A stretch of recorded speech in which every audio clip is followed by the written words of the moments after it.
of us doing that. This, the reality that's been created, which we support, is falling apart because it only serves the few. And I keep going back to one of those things that was said in a Star Trek movie. I think it was Spock who said it to Captain Kirk. The needs of the many outweigh the needs of the few. Yeah. And, that's an incredibly wise perspective, and that is extremely relevant to what's going on today. Yes. The needs of the many do outweigh the needs of the few. And, the few have had control, and here we are. It's crumbling because it's become so corrupt. And it needs to crumble. It's going to be ugly. It's going to be painful. But it needs to collapse so that something else can be, something that's more fair, more uniform, more in line with, the needs of everyone, Yeah. I mean, for example, it's rumored that the Rothschilds of France and England and Germany are worth $500 trillion. Let's say it was half of that. It was only $250 trillion. Carlos, they couldn't possibly spend the money. No. There's nothing that they could spend it on to buy. So why not just free everyone's debt and let us start over? Yes. Why not do something like that? Or donate all the money to curing cancer and hunger, or creating free energy, something that would help everyone. And it's a testament that they do nothing like that, even though they can't possibly spend the money on anything, to not want to do it. So that's a testament that they're upside down. It's not us, it's them. Yeah. They have to go and hoard that kind of wealth and continue to want to hoard it and have absolutely nothing to spend it on. Yes. That would be in some places, in some psychologist's office called a psychosis. Yeah. So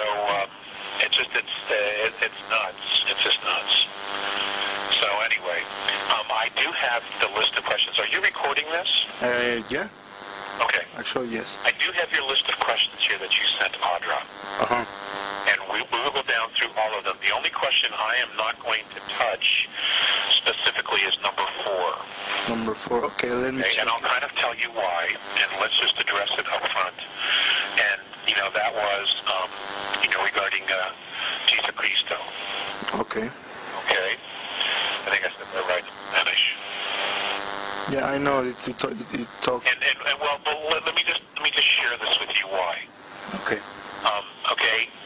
I was born and raised a Catholic, and I know what the A's have told me about this, saying that the biblical Jesus is a composite character, and I absolutely have no problem with that. Okay, with that being a biblical character. I mean, a composite character. Because if you know the history of the Roman Catholic Church, it is anything but benevolent and stellar. Yeah. Okay? And frankly, I think after the Inquisition, all of their credibility should have been gone.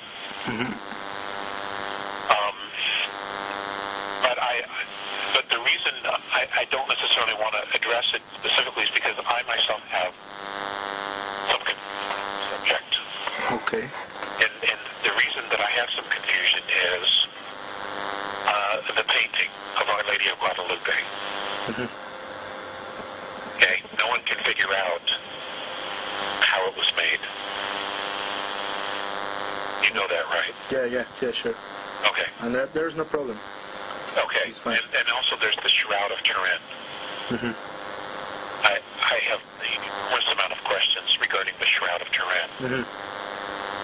So I don't know. And also, for 1,500 years, the story of the Knights of the Templar and the Holy Grail, and Jesus being married and having offspring, I myself don't have any trouble with that story. Okay. Although I have been given pieces to it that are far different than what the church has been trying to sell everybody. But again, I don't necessarily trust the Catholic Church. To me, it's a government. Yeah, it's a kind of. It is. It operates a little bit differently, but it essentially does the same things. Mm-hmm.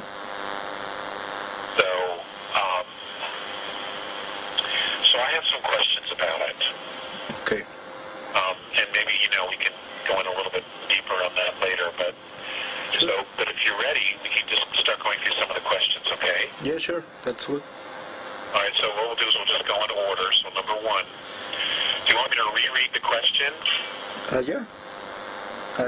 Do I read it or? I'll read it. Okay. Nowadays, there's been a lot of confusion regarding the extraterrestrial activities due to several misinformations of this kind of stuff.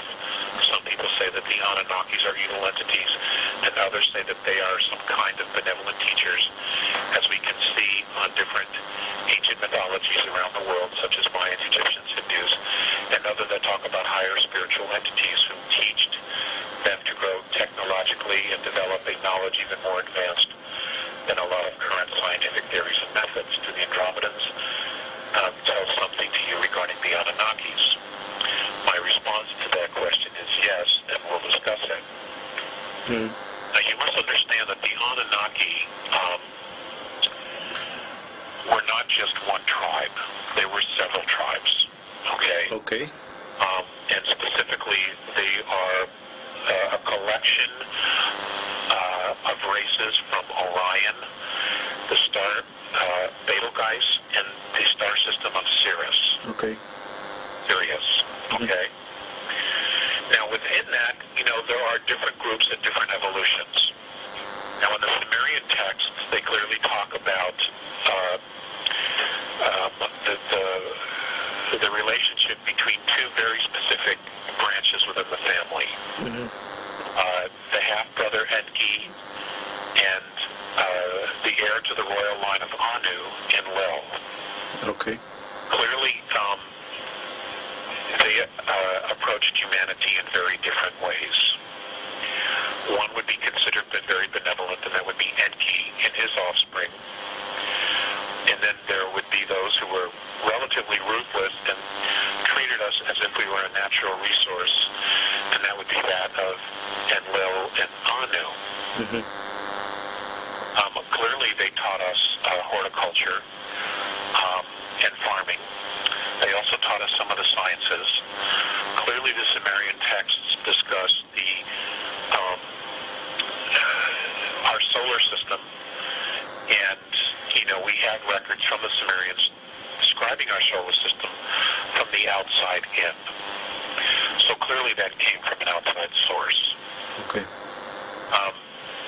Now, each of those families and family members, regardless of their technological level, were evolving as well, some more than others. And, the old saying, as above, so below, has never been more prevalent than that. Now, you talk about the Egyptians. The Egyptians tend to lean more towards the Enki side of the family, okay? Okay. Especially in their gods. Where the Hindu basically talk about both sides, even though they had different names. Yeah, sure. Okay. The Mayans, I believe, tend to lean more towards Enki side of the family than the Anu side. But again, they had a different language. Yeah. Now let's go back to the language issue in itself. I have been told that at one time all of humanity spoke one language. Mm-hmm. But then it was this decision of Anu to separate the cultures of Earth and to teach them different languages so that they would be more manageable, controllable. Yeah. Okay? To me, that's not an enlightened perspective. Mm-hmm. They did that on purpose to make us easier to control. Mm-hmm. Mornay and Phaseus both have said that prejudice, it was an extraterrestrial perspective that had been taught to us. This perspective had been taught to us by the same group of the Anunnaki. Okay. All right? Yeah. So, not that we have 100% of all the history, because a lot of it's been hidden from us,